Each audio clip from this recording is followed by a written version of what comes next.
삼국 중에 신라가 결국은 통일을 했습니다. 외교를 잘해서 다른 국가와 손을 잡고. 근데 고구려가 삼국 통일을 했다면 이런 상상 정말 많이 하거든요. 많이 하죠. 저희 사실은 지금도 생생한데요. 초등학교 5학년 때인데 삼국시대 이제 삼국 통일 배우면서 신라가 통일을 하니까 애들 전부 다 그 부분에서 애들이 고구려가 했어야 되는데 다 그랬던 게 지금도 기억이 납니다. 우리 한반도도 제국이었던 때가 있었는데 뭐 이런 상상을 한국 고대사나 고구려사 하시는 분들한테는 약간 금기인가요? 금기라기보다도 별 의미 없다 생각을 하죠.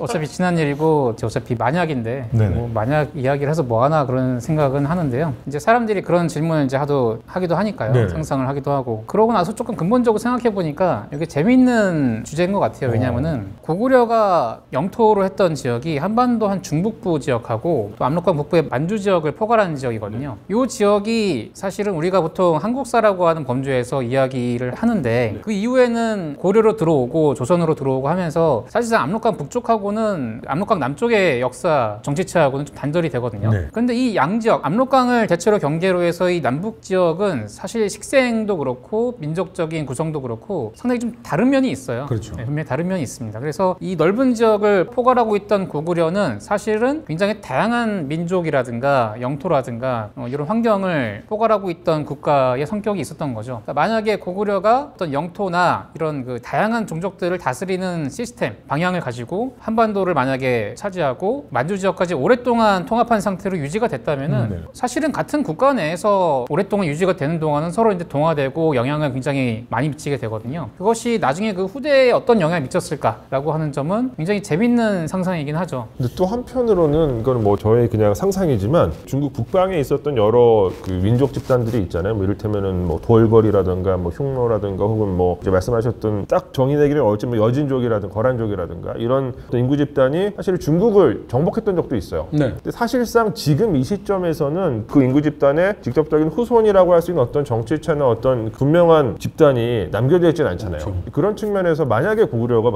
삼국을 통일을 하고 고구려가 이 한반도와 이 한반도 북부 지역을 통치하는 어떤 정치체로서 존속이 되었다라고 한다면 지금 이 시점에 와서는 한반도에 살고 있는 한국인이라고 하는 정체성이 어떤 면에서 오히려 더 흐려지지 않았을까라는 상상도 저는 해봤습니다.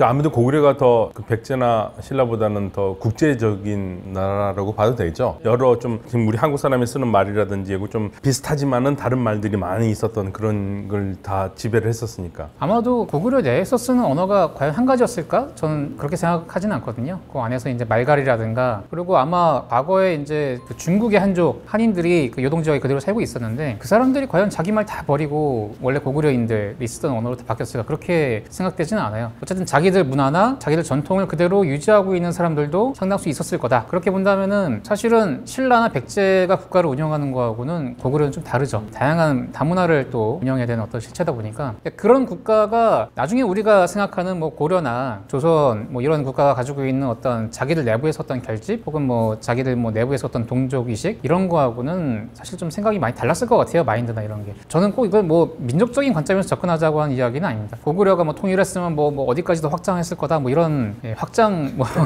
이주로 이렇게 생각하는 그런 마인드도 상당히 좀 문제가 있는 거고요. 그러니까 그 아까 말씀하신 그 질문 고구려가 통일했으면 어땠을까라고 하는 질문은 사실은 그렇게 단순하게 바라볼 게 아니라 우리라고 하는 어떤 구성체조차도 굉장히 다르게 볼 수 있는 방금 아까 말씀하신 것처럼 그것조차도 굉장히 흐려질 수 있는 그런 결과로도 갈 수 있다라고 하는 거죠. 굉장히 다양한 가능성이 있다고 하는 겁니다. 근데 만약 이제 고구려가 말이 통했을까요? 백제 신라와. 네. 당시 지배층 사이에서는 통했을 거라고 봐요. 양나라에 521년에 사신으로 갔던 백제 사신하고 신라 사신이 같이 갑니다. 같이 가서 당시에 중국어 회화에 능했던 백제 사신이 신라 사신의 말을 신라 사신이 이제 회화가 안 됐거든요. 신라 사신을 통역을 해줘요. 통역을 해주는 역할을 하러 갔고 물론 이제 엉터리로 장난으로 통역을 해줘가지고 신라 사신이 굉장히 곤욕을 치르게 되는데 이게 되니까 어쨌든 데려간 거죠. 김춘추가 나중에 대하성이 백제에 함락된 다음에 긴급하게 고구려 쪽으로 구원 요청을 하러 갔을 때도 아마 이제 연개솜을 비롯한 지도부들하고 통역 없이 이야기를 나눴던 게 아닌가라고 생각이 돼요. 그 부분에 대해서도 이전에 연구자들이 좀 얘기한 적이 있습니다.